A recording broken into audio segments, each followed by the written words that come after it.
A gente está falando de um ponto crucial, né? Porque nós estamos lidando com um governo que terceiriza todas as culpas, né? A culpa pela dificuldade econômica é dos governadores, dos prefeitos, que mandaram ficar em casa, a culpa da alta da inflação é da guerra, está a 10 mil quilômetros. Agora, eu queria que você fizesse uma análise. O que é que nós temos hoje de responsabilidade do Paulo Guedes e o que é responsabilidade da pandemia, da guerra? Porque o Paulo Guedes, às vezes, passa a impressão de que ele quer viver num mundo de professores da Universidade de Chicago, né, onde ele se formou, mas ele está vivendo numa Brasília que se parece muito com outra Chicago, né? A diferença é que não tem só um Al Capone, tem um monte hoje, né? E as reformas dele, elas sobrevivem só no gogó, né? Se você analisa, mesmo você discordando do Paulo Guedes, você analisa o que ele propunha, ele não fez nada, ou quase nada, ele não privatizou nada, ele não resolveu o problema de déficit que ele disse que ia resolver no primeiro ano, a responsabilidade fiscal virou uma prioridade de gogó, né? Então, eu queria que você analisasse o que é responsabilidade do Paulo Guedes e o que é terceirizável, o que vem de fora ou o que é fruto da pandemia. Olha só, Josias, é total, tá, a responsabilidade do Paulo. Eu acho o Paulo Guedes o pior ministro da economia, e não falo isso passionalmente, não. O pior ministro da economia que o Brasil já teve, por dois motivos. E você tocou num ponto aqui, ali tangenciando, mas para mim é super importante, que é esse lance da fala dele, né?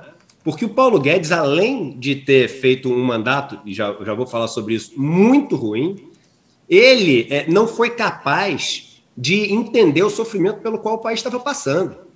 Ele entrava no meio do caos, a gente com quase 5 mil pessoas morrendo por dia no Brasil, e ele entrava falando, não, está tudo bem, está tudo controlado, isso dá 5 bilhões que a gente resolve a pandemia, e o filho da empregada doméstica, e o filho do porteiro, e vão pegar resto de comida do restaurante para fazer programa social, e fazendo piadinha todo dia, e só se reunindo com a XP, com o Itaú, com não sei o quê, com os bancos.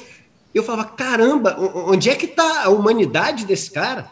Não é possível você viver numa situação... E a gente viu vários, você estava falando de direita, esquerda no começo do programa, e de concordar ou não concordar com o Guedes, a gente viu várias lideranças de direita no resto do mundo se humanizando completamente durante a pandemia.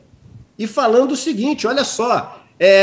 agora o momento é da gente ouvir também, porque as pessoas querem ser ouvidas quando elas estão passando pelo maior sofrimento da vida delas, quando elas estão perdendo os entes queridos, e ele não foi capaz de dar essa voz, de dar essa escuta, nenhum dos dois, nem a voz nem a escuta para essas pessoas.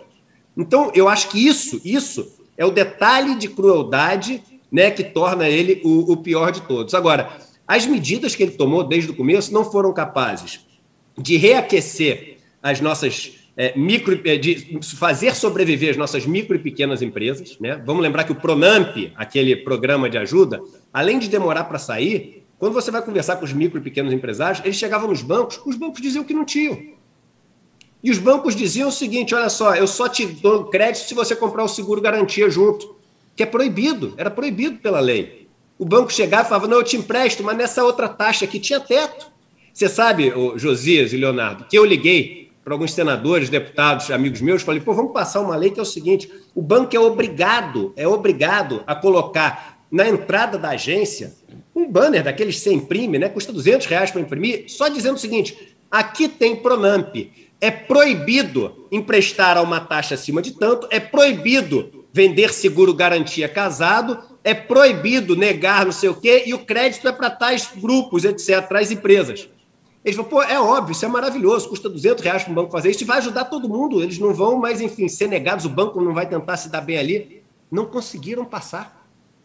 Não conseguiram passar. E você sabe qual a única coisa que o Guedes está mostrando que foi o que ele conseguiu fazer, que a relação dívida-PIB do Brasil caiu, né? E tem espaço para orçamento esse ano porque as reformas abriram espaço, porque a austeridade fiscal já está mostrando seu efeito? É mentira! Você sabe qual foi o único fator que fez o Guedes diminuir a relação dívida-PIB e abrir espaço no orçamento esse ano? A inflação alta. Ou seja, o erro do governo, porque a inflação no ano passado foi mais do que o dobro do teto que o relatório do Banco Central trazia em dezembro do ano anterior, que é onde ele prevê o que vai acontecer no ano, mais do que o dobro do teto. e ele dizia que a chance de extrapolar o teto para cima era 12%, de romper o teto para baixo era 20%, alguma coisa assim, ou 8 e 20%. Ou seja, ele achava que era muito mais chance da inflação ser abaixo de 1,75 do que acima de 5,25. Foi mais de 10, para você ver como a turma está completamente perdida. Só que quando a inflação foi muito alta, como é que é reajustado o teto de gastos? É pelo IPCA. Então, o que aconteceu? Abriu espaço, que é o espaço que ele está usando para orçamento secreto esse ano e para auxílio emergencial, as duas principais moedas, para ele poder se eleger. E segundo, por que cai a relação dívida-PIB? Porque a receita que você tem de impostos é diretamente relacionada à inflação. Porque a receita, né, ela é, um percentual do valor pelo que as coisas são vendidas. E o valor pelo que as coisas são vendidas, o quanto ele cresce, é o que a gente chama de inflação. Então é direta a relação. A receita cresce diretamente com a inflação. Agora, a sua dívida não. Porque tem um pedacinho da dívida, uns 30%, um terço mais ou menos, que é reajustada pelo IPCA. O resto não é, ou é pós-fixada. E aí a gente praticou taxa de juros reais negativas, como o resto do mundo inteiro, então você vai comendo dívida com isso, ou é pré-fixada naqueles níveis onde você estava lá atrás, de 2% de dívida de taxa de juros overnight, e mais lá para frente era 5%, 6%. Então, você ainda tem a dívida travada nesses níveis, enquanto a sua receita está subindo 10%, 11%, ou às vezes até mais, porque essa é a inflação do IPCA, né? Tem muita coisa que está subindo 20%, 30%, 40%. Eduardo, Caiu a relação dívida-PIB.